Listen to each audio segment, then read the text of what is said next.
എൻ്റെ പൊന്നു സഹോദരിമാരെ, അതുകൊണ്ട് മനസ്സിനെ കുറച്ചൊക്കെ പിടിച്ചു നിർത്തി, മോഹങ്ങൾക്ക് കുച്ചുവലം കിടിയും.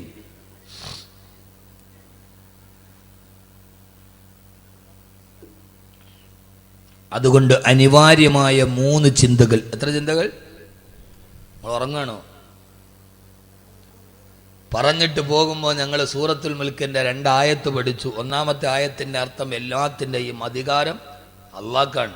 2-ാമത്തെ ആയത്തിൽ പറഞ്ഞത് ഈ ജീവിതം ഒരു ജീവിതമേ അല്ല, മരണത്തിന് ശേഷമുള്ള ജീവിതമാണ് ഏറ്റവും നല്ല ജീവിതം.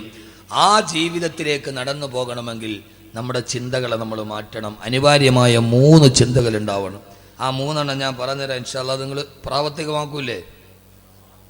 ഇൻഷാ അല്ലാഹ് പറയും. അങ്ങനെ ഇൻഷാ അല്ലാഹ് പറഞ്ഞവരൊക്കെ ഒന്ന് കൈ പൊക്കണം. നോക്കട്ടെ. കൈയുള്ളവരൊക്കെ പൊക്കി 2 കൈയും പൊക്ക്. മാഷാ അല്ലാഹ്.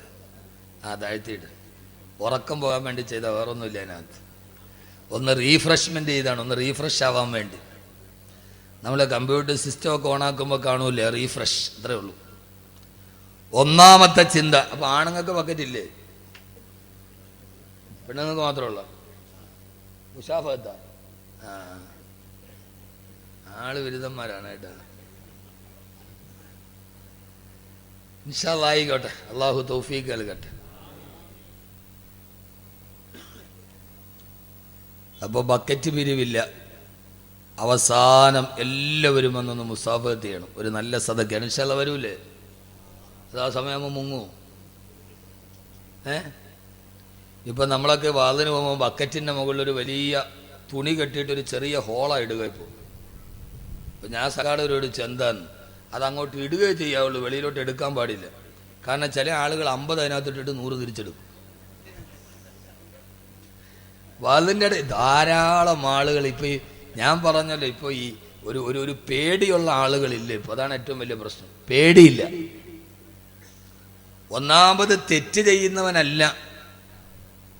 പണ്ട് നമ്മളെങ്ങാനൊരു തെറ്റ് ചെയ്താൽ നമ്മൾ സമ്മതിക്കുവാൻ, ഇപ്പം സമ്മതിക്കില്ല. പണ്ട് സ്കൂളിലേക്ക് പോകുന്ന വഴിയിൽ ഈ മോശമായ ഫിലിമുകളുണ്ട്, എന്നതിനകത്ത് എഴുതിയിട്ടുണ്ടാവും. അതിൻ്റെ പോസ്റ്റർ എങ്ങാനും നോക്കി നിന്നാൽ വാപ്പ കണ്ടാ പിടിച്ചിട്ട് നീ എന്ത് വൃത്തികേടാ കണ്ട, വാപ്പ അടിച്ച് പൊതിച്ചു കളയും. വാപ്പാനോട് അല്ലാ വാപ്പ ഞാൻ കാണുകയോ ഇല്ല. അങ്ങനെയല്ലേ പറയൂ? അങ്ങനെയല്ലേ പറയൂ? നിങ്ങളെന്ത് മനുഷ്യന്മാരെ, ഇനി അതിന് ബുഖാരി ഓതണോ? അങ്ങനെയല്ലേ പറയൂ? ഉറപ്പാണ്. ഇപ്പോ ഫോണിൽ ഏതൊരു മോശമായ പിക്ചർ വന്നു. എന്തിനാണ് അത് കണ്ടതെന്ന് ചോദിച്ചാൽ അപ്പ കുട്ടി പറഞ്ഞത് അള്ളാണ് വാപ്പ, ഇത് ഞാൻ ഇട്ടതല്ല, ഇത് വേറൊരുത്തൻ്റെ കൂട്ടുകാരൻ്റെ ഫേസ്ബുക്ക് അക്കൗണ്ട് ഞാൻ ലൈക്ക് ചെയ്തപ്പോൾ അവൻ്റെ അതിനകത്ത് വന്ന പിക്ചറൊക്കെ ഇതിനകത്ത് വന്നതാണ്.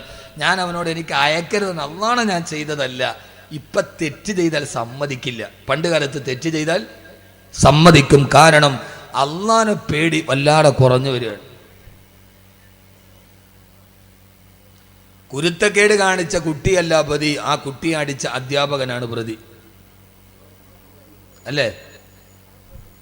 എല്ലാവരും തലയാട്ടുന്നു, ഉസ്താദെ എല്ലാം ശരിയാണ്, അവനാൻ്റെ മക്കളെ അടിച്ച അപ്പോൾ കാണുകയും ചെയ്യാം. എന്നെ മദ്രസയിൽ ഒരിക്കലും ഉസ്താദ് അടിച്ചു. ഞാൻ വീട്ടിൽ പോയിട്ട് ഉമ്മയോട് പറഞ്ഞു അയാൾ ശരിയല്ല, മുസ്ലിയാർ ശരിയല്ല എന്ന് പറഞ്ഞു. ഉമ്മ ഒരെണ്ണം എൻ്റെ കഴുക്കത്ത് തിരിച്ചിങ്ങോട്ട് പോടാ മദ്രസ എന്ന് പറഞ്ഞു. ഇപ്പോഴെങ്ങാനും അതുകൊണ്ട് ആ മകൻ ഇന്ന് ഇങ്ങനെയായി. അടിച്ച ഉസ്താദാണ് പ്രതി, മോശം കാണിച്ച വിദ്യാർത്ഥിയല്ല. തെറ്റുകൾ സമ്മതിക്കാൻ ആരും തയ്യാറല്ല. അതാണ് ഇന്നത്തെ ലോകത്തിലെ ഏറ്റവും പ്രധാനപ്പെട്ട വിഷയം എന്ന് ഞാൻ മനസ്സിലാക്കുകയാണ്. അതൊന്നും തെറ്റല്ല. നമ്മൾ വേറൊന്നിനെ കീഴ്പ്പെട്ടു പോയി. നമുക്ക് വാട്സപ്പ്, ഫേസ്ബുക്ക് 24 മണിക്കൂർ ഈ വാട്സപ്പ്. ഒരു ഫോണുമുണ്ട്, ആ ഫോണൊക്കെ ഒരു മുസല്ലയുടെ വലിപ്പം കാണും. അത് കൊണ്ടുവന്ന് നിസ്കരിക്കാൻ വേണ്ടി ഫോൺ കൊണ്ട മുമ്പിലെങ്ങിടും. പുറകെ കൈകെട്ടണ വേണ്ട ഏതോ പിള്ളേരുടെ മയ്യത്ത് നിസ്കാരം എന്ന് വിചാരിക്കും. ഇത് വാട്സപ്പ്. ആണുങ്ങൾക്ക് മുഴുവനും വാട്സപ്പിന്റെ ലഹരി, പെണ്ണുങ്ങൾക്ക് മുഴുവനും സീരിയലിന്റെ ലഹരി. അതിന്റെ രണ്ടിനെയും മുമ്പിലിരുന്നാൽ പിന്നെ അവർക്ക് സ്ഥലകാല ബോധമില്ല. റോഡ് മുറിച്ച് കിടക്കുമ്പോൾ ഇങ്ങനെ ഞെക്കിയാ പോവുക. വണ്ടി വന്ന് കയറിയാലും അറിയില്ല. ബസ് വന്ന് ഓണടിക്കാൻ നിങ്ങൾ നോക്കൂ. ഇപ്പം ഞാൻ ഇങ്ങോട്ട് വരുമ്പോൾ എൻ്റെ മുമ്പിൽ എൻ്റെ ഡ്രൈവർ വരുന്നു, സാമാന്യ സ്പീഡുണ്ട്.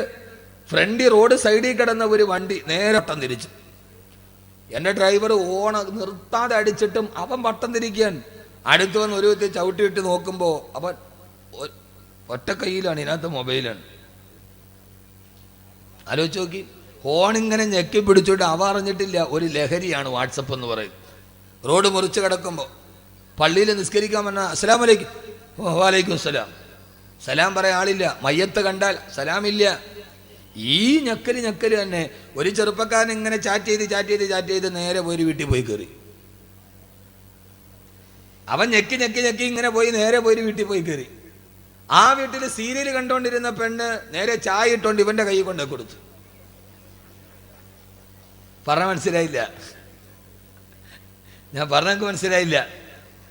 ഇവൻ ഞെക്കി പോയി നേരെ പോയി വീട്ടിൽ പോയി കയറി. ആ വീട്ടിൽ സീരിയൽ കണ്ട് ലഹരി മൂത്ത പെണ്ണ് ചായ ഇട്ട് അടുക്കളയിൽ പോയി, ഫ്രണ്ടിൽ ആണുങ്ങൾ വന്നപ്പോൾ അടുക്കളയിൽ പോയി ചായ ഇട്ട് കൊണ്ടുവന്ന് അവന്റെ കൈ കൊടുത്തു. ഇവൻ ഞെക്കി പോയി കയറിയത് ഇവന്റെ സ്വന്തം വീട്ടിലുമല്ല. അവള് ചായ ഇട്ട് കൊടുത്തത് സ്വന്തം ഭർത്താവിനുമല്ല. അവള് വിചാരിച്ചത് എന്റെ ഭർത്താവാണെന്നാണ്, ഇവൻ വിചാരിച്ചത് എന്റെ വീടാണെന്നാണ്. യഥാർത്ഥത്തിൽ ഇതാണ് ഒരവസ്ഥ അല്ലേ? നിസ്കാരം കഴിഞ്ഞ സലാം വീട്ടിയാൽ ആദ്യം എല്ലാവരും കണക്കാണ്. നിസ്കാരം കഴിഞ്ഞ സലാം വീട്ടി ആദ്യം മെസ്സേജ് വന്നോ ഇല്ലയോ? ഇത് നമ്മളെ വല്ലാതെ കീഴ്പ്പെടുത്തുകയാണ്. നമുക്ക് ചിന്തിക്കാൻ സമയമില്ല. മരണത്തെക്കുറിച്ച് ചിന്തിക്കാൻ ഉണ്ടോ? ഇല്ല. മയ്യത്ത് കണ്ടു കഴിഞ്ഞാൽ പണ്ടൊരു മരണ വീട്ടിൽ പോയാൽ അടുത്തു നിന്ന് മാറി നിന്ന് കരയും, അല്ലാഹുവേ നാളെ ഞാനും ഇതേപോലെ പോകേണ്ടതല്ലേ? ഇദാ ഹമൽത ഇലൽ ഖുബൂരി ജനാസതൻ ഫയഖിം ബിഅന്നക ബഅദഹാ മഹ്മൂലു. പടച്ചവനെ നാളെ ഇതേപോലെ എണ്ണയും കൊണ്ടുപോകുമല്ലോ. ഇത് മയ്യത്ത് കണ്ടു മാറി എന്നിട്ട് ചിന്തിക്കാൻ സമയമില്ല. അതാണ് പുതിയ ലോകത്തിൻ്റെ ഏറ്റവും വലിയ വിശേഷം. മരണത്തെക്കുറിച്ച് ചിന്തിക്കാൻ പറ്റില്ല. ഭാര്യയെക്കുറിച്ച് ചിന്തിക്കാൻ സമയമില്ല. മക്കളെക്കുറിച്ച് ചിന്തിക്കാൻ സമയമില്ല. ഭാര്യ അവള് പോട്ടെ, അടുത്ത് എനിക്ക് കിട്ടും. ഏതോ ഒരു ദർഗയ്ക്കടുത്തുള്ള കിണറ്റിൽ പൈസ ഇട്ടാൽ പൈസ ഇടുന്ന സമയത്ത് മനസ്സിൽ ഏത് കാര്യമാണോ ഉദ്ദേശിക്കുന്നത് അത് നടക്കുമെന്നാരോ പറഞ്ഞു. ആ ദർഗയിലെ പൊട്ടക്കിണറ്റിൽ പോയി പൈസ ഇട്ടു. ഇടാൻ നേരത്തൊരു വലിയ കാര്യം മനസ്സിൽ വിചാരിച്ചു. അടുത്ത് ഭാര്യയുണ്ട്. ഭർത്താവിട്ട പൈസ എവിടെ വീണു എന്നറിയാൻ ഭാര്യ കിണറ്റിലോട്ട് എത്തി നോക്കി. അവൾ നേരെ കിണറ്റിൽ വീണു. അപ്പൊ ഭർത്താവ് പറയാണ്, പടച്ചോനെ വിചാരിച്ച കാര്യം ഇത്ര പെട്ടെന്ന് നടക്കുമെന്ന്